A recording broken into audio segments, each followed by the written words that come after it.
faciliter au marché émirati. Ces accords des partenariats ont été signés en présence du président de la RDC, Félix-Antoine Tshisekedi Tshilombo, et son homologue des Émirats Arabes Unis. Le détail à suivre au début de ce journal. Également au sommaire de votre 19h, l'AFCM 23 de nouveau affaiblit la pression militaire de FARDC, a fait plier ses mouvements rebelles. 43 de ces rebelles se sont rendus à l'armée nationale à Ouvira dans le sud Kivu après des lourdes pertes humaines et matérielles subies lors des affrontements à Fizi. Voilà tout pour le titre. Mesdames et messieurs, encore une fois, bonsoir et bienvenue à vous sur le régional à la radio-télévision nationale congolaise. Je le dis au sommaire, la RDC s'ouvre en grand au marché du Golfe. Kinshasa et Abu Dhabi ont scellé hier un accord historique des partenariats économiques pour booster les échanges commerciaux entre la RDC et les Émirats Arabes Unis. Près de 6 000 produits Made in Congo bénéficieront désormais d'un accès facilité au marché émirati. Ces accords des partenariats ont été signés en présence du président de la RDC, Félix-Antoine Tshisekedi Tshilombo, et son homologue émirati. D'autres détails avec Giscard Koussema dans ce reportage. Pour marquer le renforcement de la coopération économique entre leurs pays, le président Félix Tshisekedi et son Altesse Mohamed Bin Zayed Al Nahyan ont personnellement supervisé la signature de l'accord de partenariat économique global et 3 mémorandums d'entente. L'accord économique a été signé par le ministre du Commerce extérieur, Julien Paluku, et son homologue des Émirats Arabes Unis, Thani Bin Hamed. Ce document de près de 200 pages compte 17 chapitres et permet d'ouvrir le marché émirati à 6 000 produits d'origine congolaise et d'offrir de nouvelles opportunités aux entrepreneurs congolais.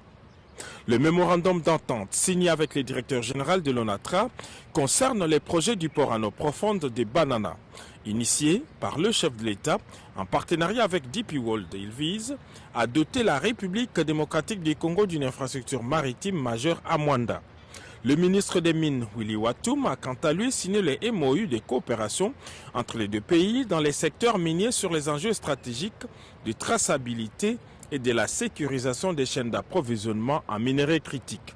Enfin, les derniers MOU signés par la vice-ministre des Affaires étrangères, Noéla Ayeganagato, concernent le renforcement de la collaboration entre l'Académie diplomatique de la RDC et l'Académie diplomatique Anouar Gargache des Émirats Arabes Unis. C'est historique pour le territoire des Bongandanga, dans la province de la Mongala, qui voit pour la toute première fois un chef du gouvernement depuis sa création. Une foule enthousiaste était venue nombreuse pour accueillir la première ministre Judith Suminwa. La chef du gouvernement a annoncé le lancement des travaux d'entretien de plusieurs routes et la construction de ces ponts. D'autres détails avec Emmanuela, commissaire, et Patrick Djokoko. Bongandanga, dans la province de la Mongala. Pour la toute première fois, un premier ministre foule le sol de ce territoire enclavé.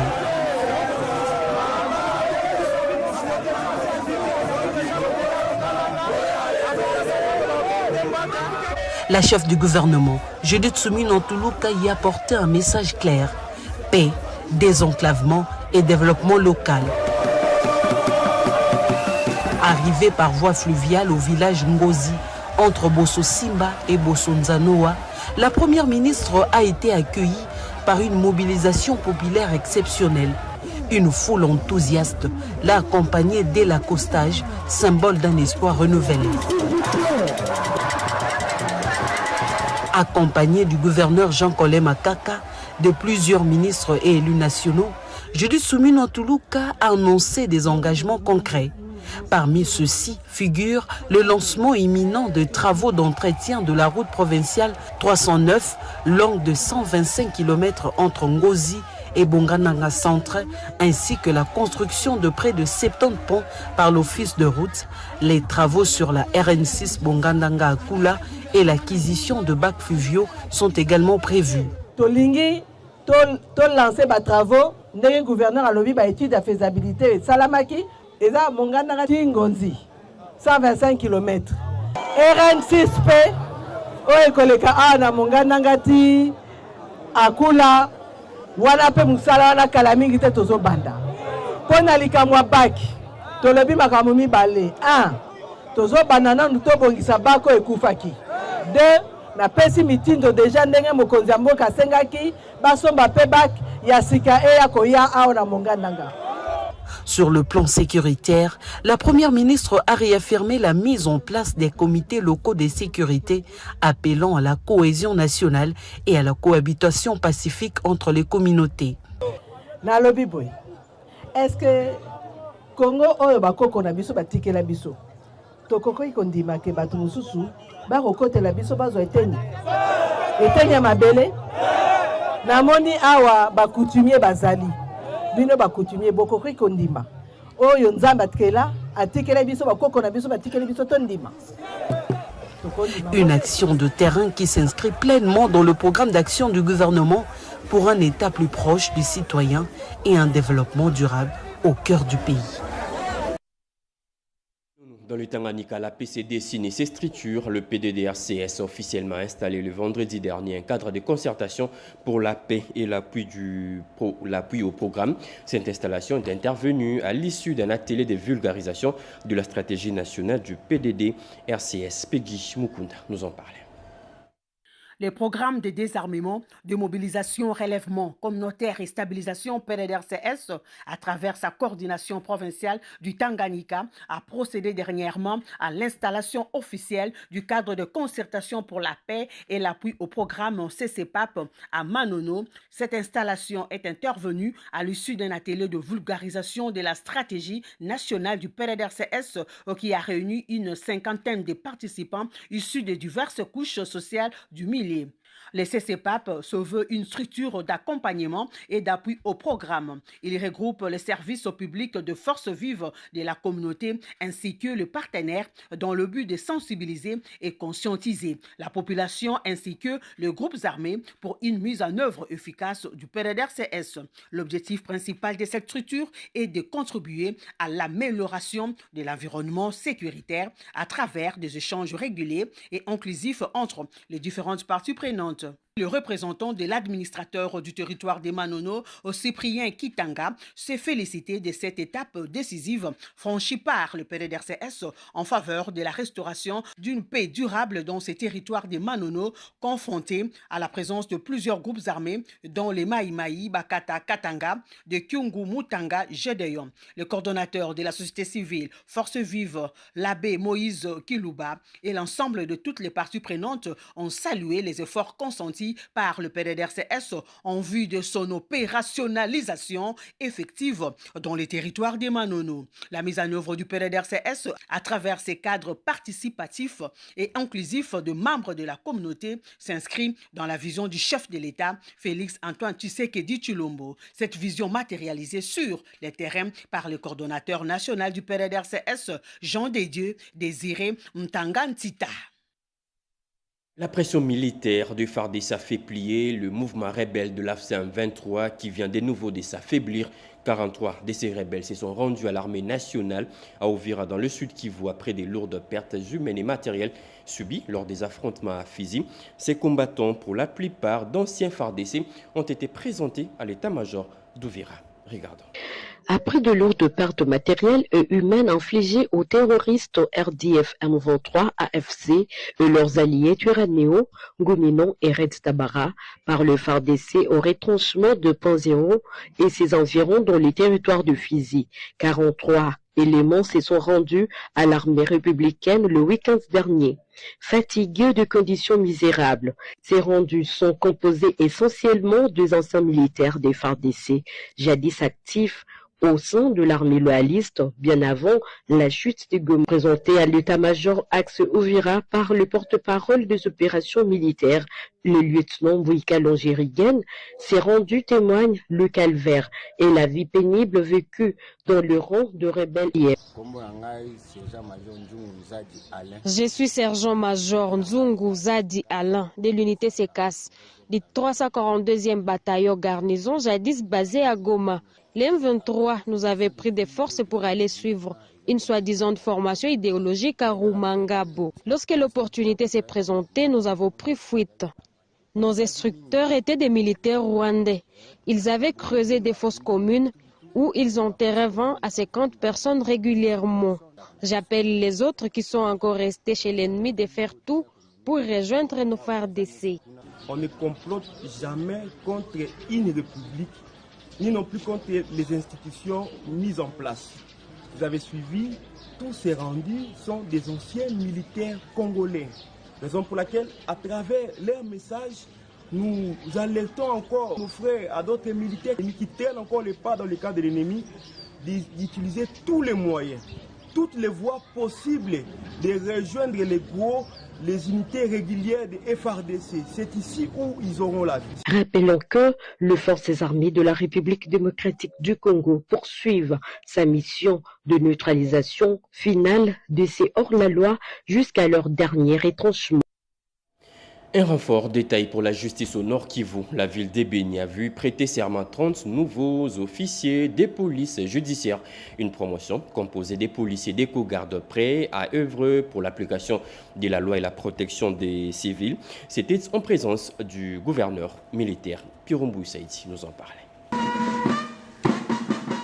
C'est dans la cristallisation des axes phares, de la feuille de route, de son statut professionnel, celui du coordonnateur national de la cellule des réformes de la police nationale congolaise, que le commissaire divisionnaire Silvano Kasongo Kitenge a pris une part active à la cérémonie officielle des prestations de serment de 30 nouveaux officiers de la police judiciaire, dont 27 policiers et 3 éco-gardes dans la ville de Beni au Nord Kivu. Présidé par le gouverneur militaire du Nord Kivu, le général-major Évariste Somokakoulé, cette cérémonie qui a doté à la nation congolaise tout entière cette nouvelle force au service de la loi, de la population et du corridor vert, l'une des priorités sécuritaires du chef de l'État, Félix Antoine Tshisekedi Tshilombo, le commandant suprême de nos forces armées, était une belle opportunité pour l'autorité provinciale de socialiser positivement ces nouveaux OPJ quant à leur mission régalienne. Laissons les OPJ faire leur travail. La population du Nord Kivu attend d'eux la fin de la pratique des arrestations arbitraires, des concussions, du fameux Makolo Asoda, des frais tout à fait illégaux. Ayant bénéficié de l'appui de l'Union européenne, cette formation était axée sur le transfert des compétences et connaissances, sans oublier le renforcement des capacités efficaces des apprenants dans le secteur de la sécurité nationale, afin de faire de la police nationale congolaise une police engagée, respectueuse de l'état des droits et surtout proche de la population. La justice se renforce à Mbandaka, dans la province de l'Équateur. 3 nouveaux défenseurs judiciaires ont prêté serment le 31 janvier dernier. C'était au cours d'une audience solennelle tenue au tribunal des grandes instances Mimi Etaka Boulumbu pour la suite. Cette audience solennelle s'est déroulée dans la salle d'audience du tribunal de grande instance de Mbandaka. Le syndic, Maître Job Zouka, a fait une brève introduction avant de présenter chaque impétrant. Le ministère public, nous confirmons d'abord la teneur de notre requête. Nous vous saisissons pour que les 6 nommés soient admis au tableau du corps de défenseur judiciaire pour le tribunal de Séa. Le président du tribunal de grande instance de Mbandaka, Joseph Marie Kesenge, a pris acte de la requête du syndic. Le ministère public, représenté par le magistrat Mbombo Ngusu Yannick, a dans son réquisitoire indiqué que ces 3 impétrants vont prêter serment en vertu des articles 14 et 29 de l'ordonnance loi numéro 79-028 du 28 septembre 1979 portant organisation du barreau, du corps des défenseurs judiciaires et du corps des mandataires publics. Ces 3 impétrants dont Mamwemba Moyo Firmin, Bokechu Elumbu Alain et Bokwango Nombe Élysée ont tour à tour prêté serment dans le strict respect de loi du pays.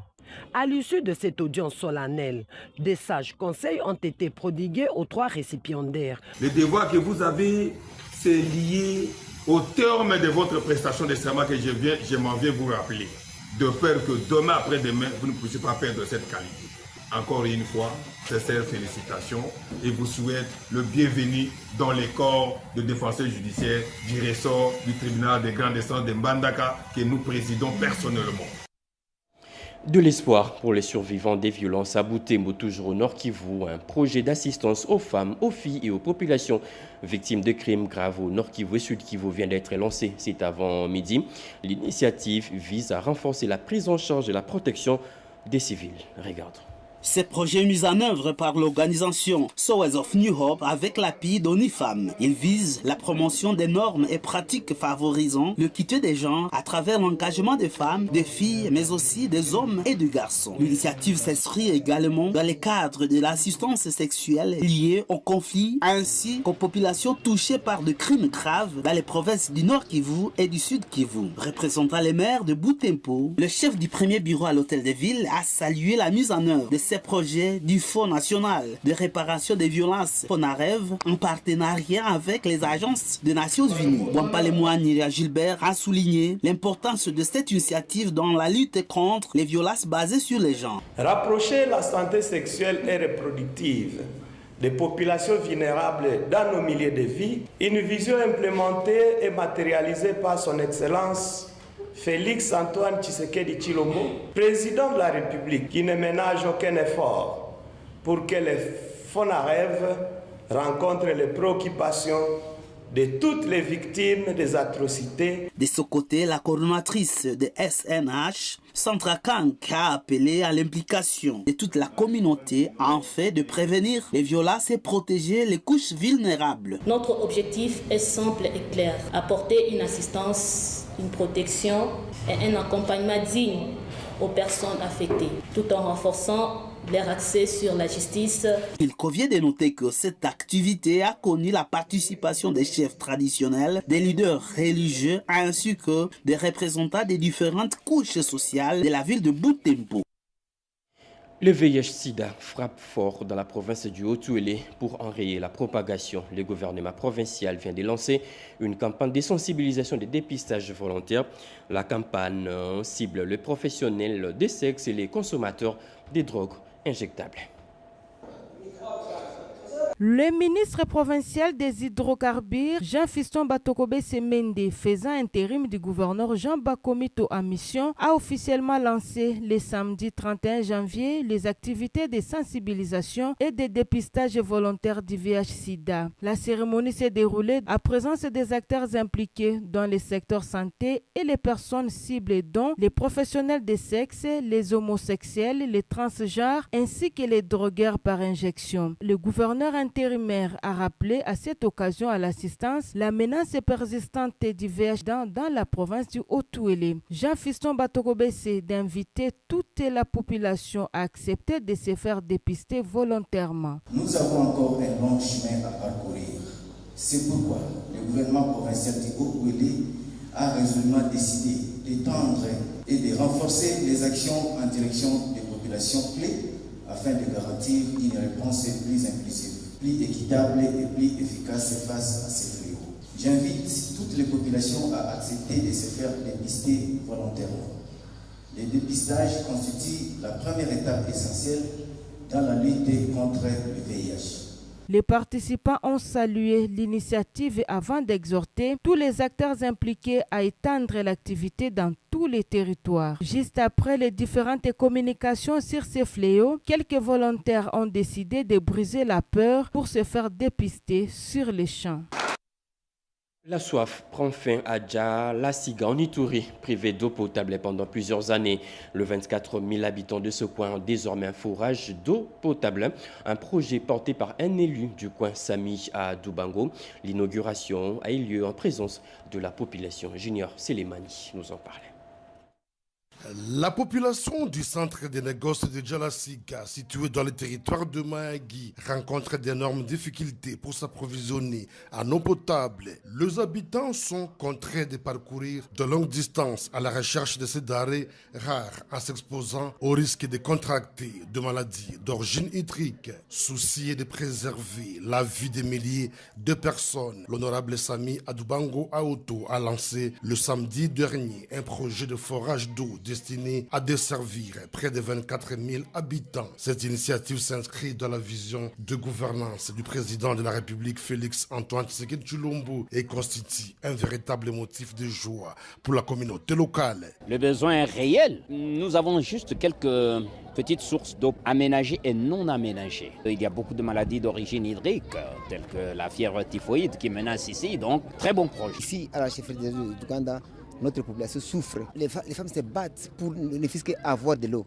Aujourd'hui, si ce projet est arrivé, c'est pour nous un acquis déjà. La même satisfaction a été exprimée par les députés nationales Bileni Chunyaï ainsi que par la députée provinciale Christelle Maneno Djaoutou. C'est une joie immense que nous soyons unis pour venir lancer ces projets d'eau potable ici. Je vous dis, c'est un coup de maître que le sénateur Samuel Lubango a sorti pour desservir cette population. Ça démontre combien de fois il a les soucis de cette population. Selon l'ingénieur de l'entreprise CBK chargé de l'exécution du projet, le forage sera équipé de 3 bornes fontaines et aura une capacité de production de 20 000 litres d'eau par jour.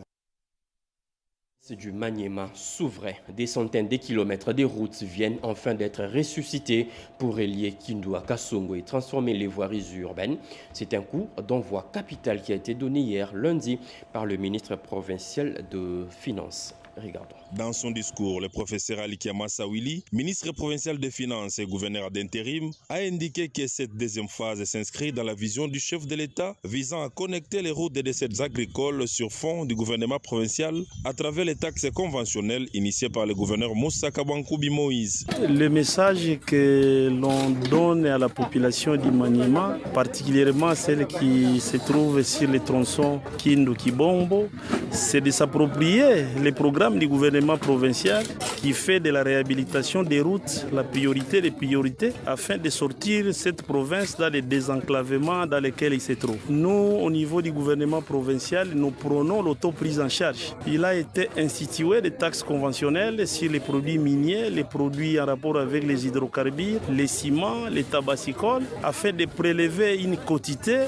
qui devrait être affectée à la réhabilitation des routes. Et ça, nous avons obtenu les quittiges de l'Assemblée provinciale du Maniema, la première institution politique. Pour l'élite de Kibombo, Dr Papio Meonga Chopa, le représentant du président de l'Assemblée provinciale, la réhabilitation de ces routes est une nécessité capitale car elles vont relier tous les chefs-lieux des territoires. Il a cependant appelé toute la population du Maniema à continuer de payer les taxes conventionnelles pour permettre au gouvernement provincial du Maniema de désenclaver la province. Il faut noter que ceci intervient après la réception de 500 km de routes réhabilitées sur fonds propres du gouvernement provincial du Maniema. Les bras et les mains s'unissent pour désenclaver la route Poeto-Somboshi dans le Haut-Katanga. Les travaux de cantonnage manuel de réhabilitation de cette route de plus de 400 km viennent d'être lancés. Une initiative d'un élu du coin, Augustin Kayumba Moulombwe. Plus de précisions dans ce reportage de Richard Kalla et Gudil Walia.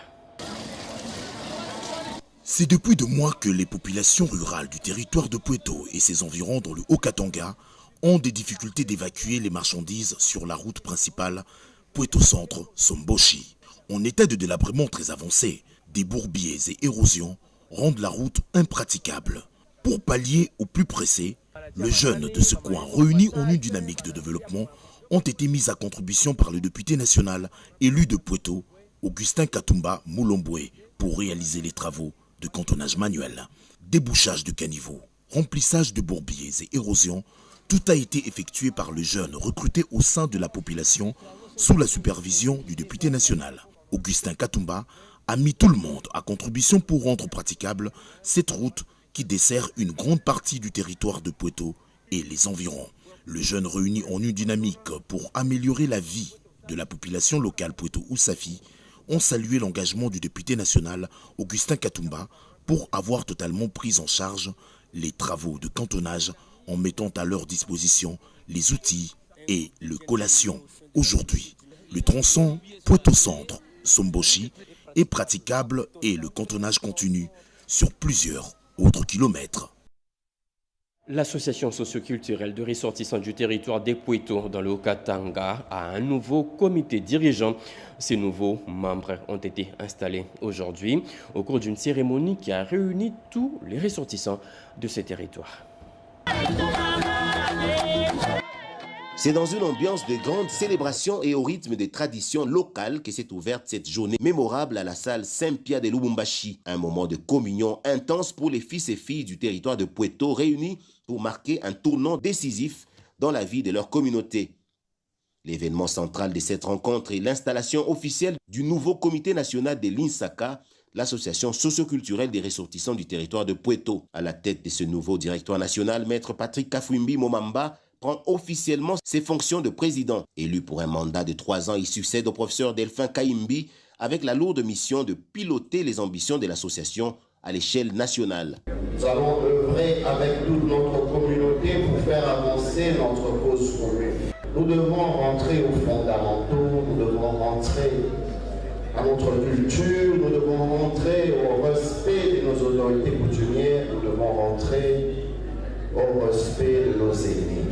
La solennité de cette cérémonie a été rehaussée par la présence d'invités de prestige, des représentants du président du Sénat et du gouverneur ad interim du Haut-Katanga, ainsi que de nombreux députés nationaux et provinciaux ont tenu à valider par leur présence ce nouveau comité national, témoignant ainsi du poids de l'INSACA dans le paysage socio-culturel du pays.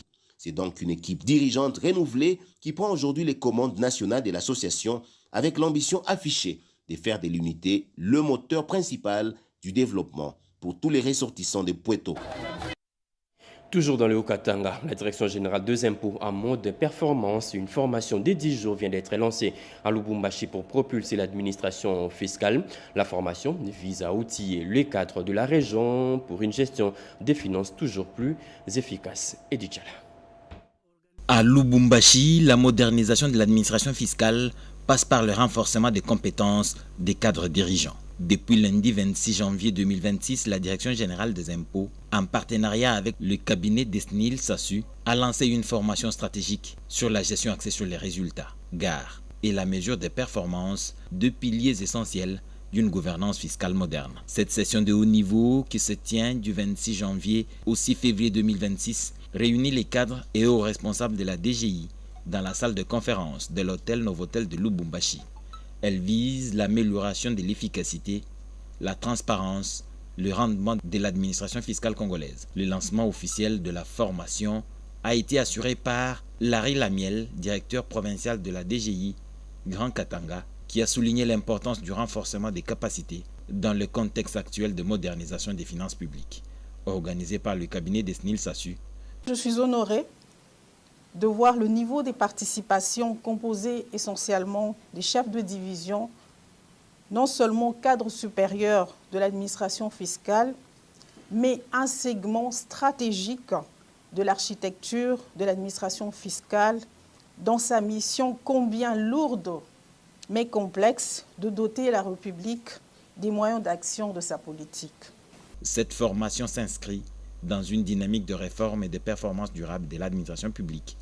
Desnil Sassu est un cabinet congolais basé à Kinshasa, disposant d'un bureau régional à Lubumbashi, spécialisé dans le renforcement des capacités, la gestion des projets et programmes, la gouvernance publique, ainsi que le développement durable.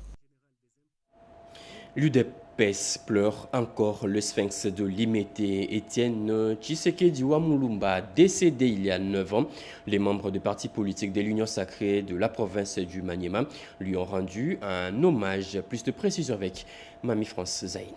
Les membres des partis politiques de l'Union sacrée, accompagnés de leur parti phare UDPS et certaines couches de population, ont répondu présents à la cérémonie d'hommage au docteur Étienne Tshisekedi Wamulumba, juste 9 ans après sa mort. Un culte d'action des grâces a été organisé pour cette fin à l'église catholique dans la paroisse du Saint-Esprit de la ville de Kindu. Officiant du jour, l'abbé Louis Mouteba s'est basé sur les Saintes Écritures dans le livre de Matthieu 5, verset 1 jusqu'à 12 et de Romains 6, verset 3 jusqu'à 9. Pour offrir une prière en sa faveur pour qu'il se tienne devant la face du Seigneur au jour de la résurrection. Et tous les 3 représentants des 3 fédérations de l'UDPS province du Maniema ont bien témoigné de l'engagement de ces défenseurs de la démocratie, le docteur Étienne Tshisekedi Wamulumba. Présent à cette rencontre, le coordonnateur adjoint des partis politiques, membre de l'Union sacrée, Dr Kibungi Mutanga Junior. Par contre, le président fédéral adjoint de l'UDPS Kindu, Atibou Moulamba, Augustin, a invité le peuple congolais à l'unité et à barrer la route aux ennemis de la démocratie. Nous sommes venus nous souvenir d'un homme aux qualités. C'est lui-là même qui a refusé les luxes, les conforts, pourvu que le peuple gagne. C'est lui-là même qui a mené une lutte farouche contre la mauvaise gestion de la chose publique sans recourir aux armes. Et dans la même veine, la province du Bazouélé, plus précisément la ville d'Ebouta, elle aussi a rendu à commémorer le 9e anniversaire de disparition d'Étienne Tshisekedi à Moulumba. Regardons. Une messe d'action de grâce a été dite à l'église protestante de la communauté baptiste du Congo Nord en sigle CBC Ndamadi. Dans son homélie, les célébrants du jour, le pasteur Jean Guélengi, a vanté les mérites du docteur Étienne Tshisekedi Moulumba par les livres des Proverbes verset 11 chapitre 11 qui stipule que la ville s'élève par la bénédiction des hommes droits, mais elle est renversée par la bouche des méchants. Prenant en ce tour la parole, le président fédéral de l'IDPS Tshisekedi Bazouélé, Dieudonné Sangama Volo, a mis en exergue les qualités d'un homme d'État du docteur Étienne Tshisekedi Moulumba. Il disait souvent, il faut braver la peur. C'est de là que vient le slogan UDPS abat la peur. Bravons donc la peur objectivement et avec détermination. Luttons contre les antivaleurs, à l'exemple du fait Dr Étienne Tshisekedi Moulumba. Il sera certainement, comme vient de le dire le pasteur qui venait de nous prêcher ici, au développement que nous voulons tous. Signalons qu'outre les cadres fédéraux du parti du chef de l'État, d'autres cadres fédéraux membres de l'Union sacrée, dont Christophe Kondanga-Lemondo du MLC, Kabaya Henri du Congo Star, Mazale Jules du RDT et Jean-Constant Tongolo Wassassa du AVRT ont pris part active à cette commémoration. Et puis, ces chiffres choquent. 100 000 citoyens formés comme sapeurs-pompiers. La RDC est désormais prête à tout affronter comme incendie. Ces agents viennent de terminer leur formation. 26 000 sont déjà déployés sur le terrain, nous dit Rodé Panda dans ce reportage. C'est une réforme consolidée pour la protection civile avec la mise en place d'une direction générale de la protection civile, un organe issu de la politique nationale de l'orientation, des secours et gestion des catastrophes naturelles. Cela a valu la reconnaissance de l'équipe dirigeante des sapeurs-pompiers avec en tête Moïse Chinyama Mutombo qui a salué la reconduction aussi de Robert Chimanga Musungai au poste de secrétaire général à l'intérieur et sécurité pour la maîtrise du dossier des sapeurs-pompiers. Cette décision a été bien saluée par l'équipe dirigeante de Moïse Chinyama, coordonnateur national des sapeurs-pompiers volontaires de la RDC. Les sapeurs-pompiers volontaires de la République expriment leur reconnaissance institutionnelle à Son Excellence M. Félix Antoine Tshisekedi Tshilombo, président de la République, chef de l'État. Le sapeur-pompier volontaire de la RDC réaffirme leur disponibilité à accompagner la DGPC et ses structures spécialisées dans la mise en œuvre effective de la politique nationale de la protection civile, fait pour servir et valoir ce que de droit. Les sapeurs-pompiers, un service de spécialistes dans la lutte contre les catastrophes naturelles et incendies, jouent un rôle important au sein du ministère de l'Intérieur, en garantissant la cohérence, l'efficacité et l'unité des commandements en matière de protection civile. Dernier virage de ce journal, le rapporteur de l'Assemblée provinciale de la Tchouapa poursuit sa tournée dans la province dans le cadre de ses vacances parlementaires. Il est à l'étape du territoire d'Ikela. Sur place, il s'est imprégné de réalités que vivent ses électeurs dans cette partie de la province. Regardez. Durant 3 semaines, l'honorable Ghislaine Gaillot a combiné avec sa base dans tous les 5 secteurs qui comptent le territoire d'Ikela. Des foules se sont amassées le long de son passage pour lui témoigner d'un soutien inconditionnel. Émis par la chaleur de l'accueil, l'honorable Ngayo a remis 10 000 tôles galvanisées à 15 écoles et à 8 centres de santé. Il a également fait don d'un pylône pour l'installation du réseau Vodacom et des réseaux Wi-Fi dans quelques localités. Partout où il est passé, à Yassala, Ilongo, Topoke, Bionga, Bomanza, Mondombe, pour ne citer que ces localités, l'effervescence a été à son comble. Justin Ngayo a apporté un message d'unité des filles et des fils d'Ikela autour du président de la République, chef de l'État, Félix Antoine Tshisekedi Tshilombo, pour mettre en déroute ACM23 et leurs parrains, les Rwandais. Il a fait un constat macabre des conditions de vie précaires de sa base, conditions caractérisées par des hôpitaux sans médicaments, des routes impraticables et des écoles sans pupitres. Ajoutez à cela le manque d'eau et d'électricité. Toutes ces conditions seront coulées dans son rapport des vacances parlementaires en vue des solutions idoines de la part de l'exécutif. C'est fini pour ce journal dès 19h. Mesdames et messieurs, ce journal a été coordonné par Gudil Boalia, réalisé par Rodépane et André Njeka. La partie technique a été assurée par Grace Kikambo, Joseph Nzenzo, Alain Ngalia. Diane Balaka concouru à sa rédaction. Les tout sous la direction de Jacques Kabouaba, Moukoumina Sedouga et Guy Matundoulou Salah. Merci de nous avoir suivis. Prochain rendez-vous de l'actualité, c'est dans moins de 30 minutes à 20h avec Gaëtan Magalano. Moi, je reviens demain à la même heure. Au revoir.